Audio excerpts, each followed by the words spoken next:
교도소에서 온 요한의 편지.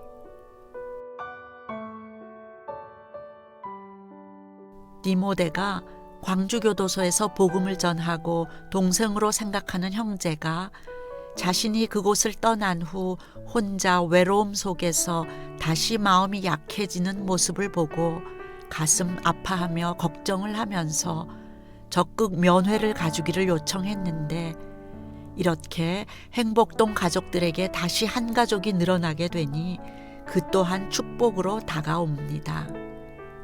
처음 만나서 면회를 하는 동안 석준의 눈에서는 줄곧 눈물이 흘러내렸습니다.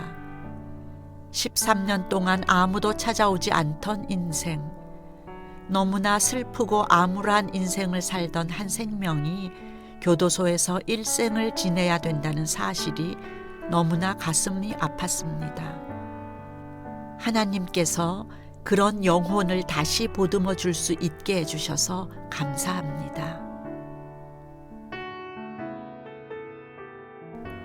권사님께,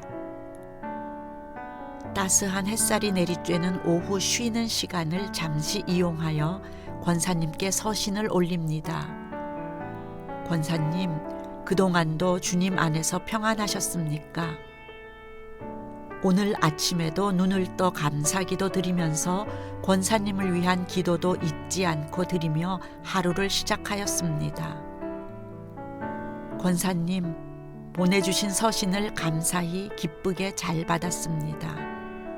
안 그래도 이 먼 곳까지 오신 권사님께 감사한 마음에 서신을 올려야지 하고 있었는데, 때마침 저에게 서신을 보내주셔서 보통은 하루 일과를 마치고 잠을 청하기 전 또는 토요일 주일을 이용하여 서신을 쓰는 게 보통인데, 제 마음이 급해서 그랬는지 차분히 글을 써야 함에도 빨리 답장을 드리고 싶다는 마음에 이렇게 무작정 펜부터 들었습니다. 권사님을 뵙고 얼마나 기쁘고 좋았는지 모릅니다. 얼마나 좋았으면 크게 웃지는 못해도 하루 종일 웃는 얼굴에 미소가 떠나지 않았고 일을 하는 내내 싱글벙글하니 그날 옆에 있는 동료들이 오늘 무슨 좋은 일 있냐며 한마디씩 말을 안 하는 사람이 없었습니다.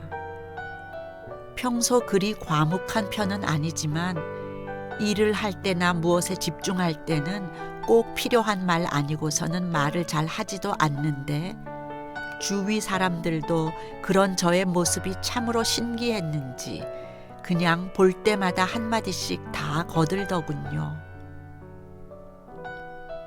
권사님께서 궁금해하신 이야기로 이어가겠습니다. 제가 태어난 곳은 제주도.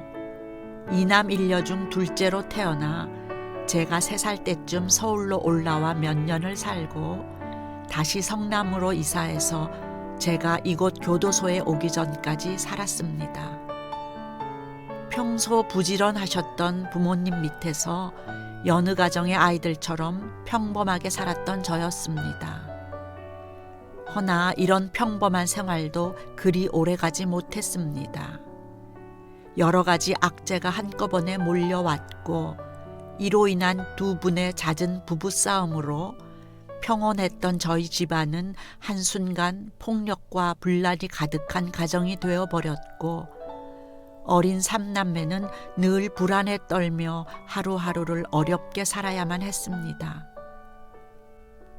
결국 가정은 파탄에 이르러 제가 중학교 2학년 때 어머니는 집을 나가시고 가장인 아버지는 현실의 어려움을 극복하지 못하시고 결국 모든 것을 포기한 채 그렇게 모든 일에 손을 놓고 사셨습니다. 두 분의 이혼은 저에게 있어 너무나도 큰 충격이었습니다. 당시 아버지 어머니의 빈자리는 이루 말할 수가 없었습니다. 당장의 학업은 물론이고 하루하루 끼니를 해결하는 것이 더욱 시급할 때였으니까요.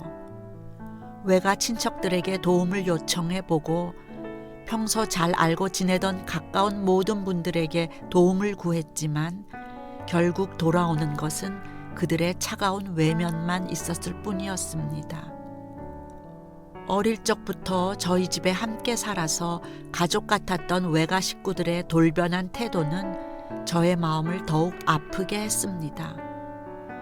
저에게 예수님을 알게 하셨고 천국의 소망을 갖게 했던 외가 친척들의 인도로 나름 열심을 갖고 신앙생활을 해왔던 저에게 주님의 사랑을 제대로 깨닫기도 전에 맞닥뜨린 상황은 제가 감당할 수 없었습니다.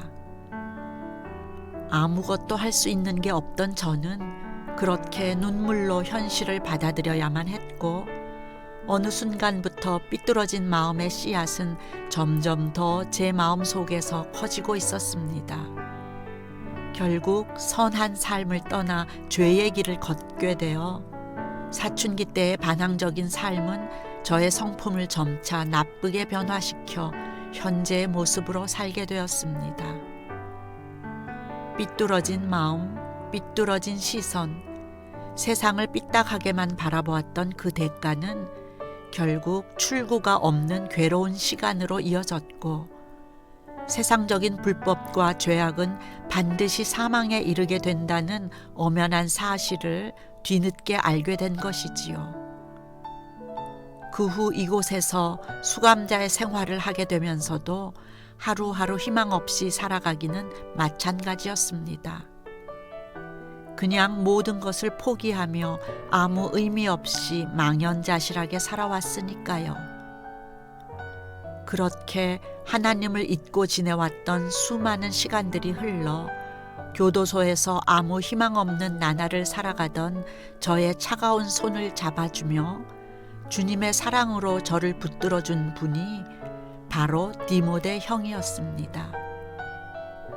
권사님이 믿음과 사랑으로 낳아주신 디모데 형과 가깝게 지내게 되었고 일주일에 한 번 있는 기독교 집회 때는 꼭 제 손을 이끌어 집회에 참석하게 하셨죠.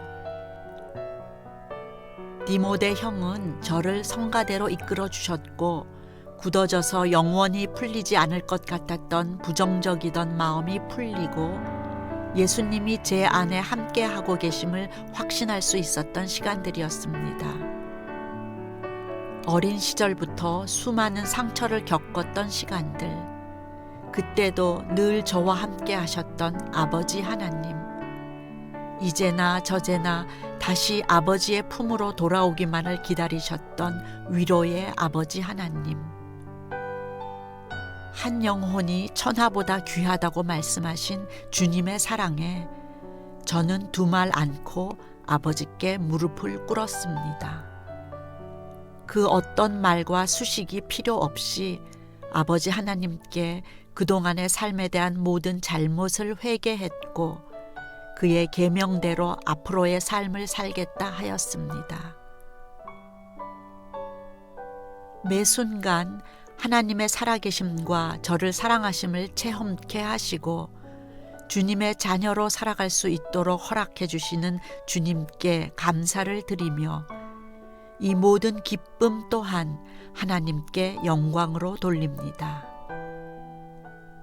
너무도 부족한 게 많은 저의 두서없는 글을 끝까지 읽어주신 권사님께 진심으로 감사드리며 정말 고마우신 분들의 기대에 어긋나지 않도록 긍정적인 마음과 감사로 하루하루의 최선을 다할 것을 다시 한 번 더 약속을 드리면서 늘 주님 안에서 평안하시길 간절히 기도드립니다.